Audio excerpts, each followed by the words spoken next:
Next statement here is that the Cleveland Browns are frauds. Now, of course, it's been a tough time to be a Browns fan right now because that factory of sadness, it looks like it's starting to rev back up.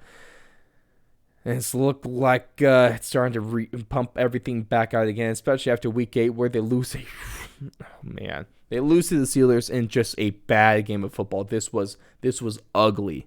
It hurt to watch. It was almost worse than trying to watch the Broncos and Washington football team game. That was not the good game either. This was a bad game.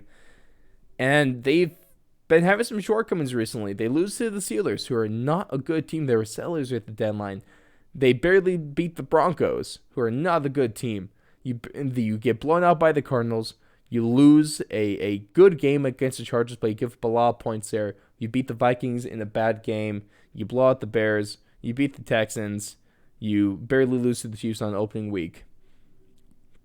This team right now, they sit at the bottom of their division. They sit at the bottom of the AFC North. They're 4-4 right now. They're behind the Steelers, who are 4-3, the Bengals, who are 5-3, and the Ravens, who are 5-2. They're saying they're right there with that 500 winning percentage. The Steelers are at 571. Baker Mayfield's been disappointing this year. He has missed a game, but he's still been disappointed. Nick Chubb and Kareem Hunt have been great when healthy, but they've missed games. But, you got Dennis Johnson there, so it doesn't really matter. Your receiving game has been poor. It was disappointing that you didn't sell Odell Beckham Jr. at the trade deadline, and your defense has been giving up way, way, way too many points. This was a team that a lot of people thought they would be in the AFC Championship game at least. Hell, maybe even Super Bowl contenders. Doesn't even look like they're going to win their division at this point. And so that would make them frauds. Yes, that would make them frauds. This team that was in top 5 of the power rankings for a lot of people, myself included, at the beginning of the year. They've been nothing but disappointing. They've shown nothing but regression from last year. And it hurts to watch because I want the Browns to win football games. I root for them unless they're playing the Broncos, which, doesn't really matter. I want this team to be good. I want their fan base to see success, and maybe success in back-to-back seasons at that as well. But they're not good. They're not that good of a team.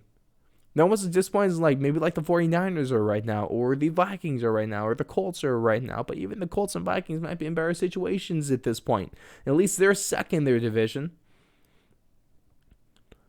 The Browns still have the ability to turn things around, but it's really not looking good at the moment. And they're one of the most disappointing, if not the most disappointing team in the league. Well, no, they're only one of, because the Chiefs have to be the most disappointing team in the league right now. But the Browns are definitely up there.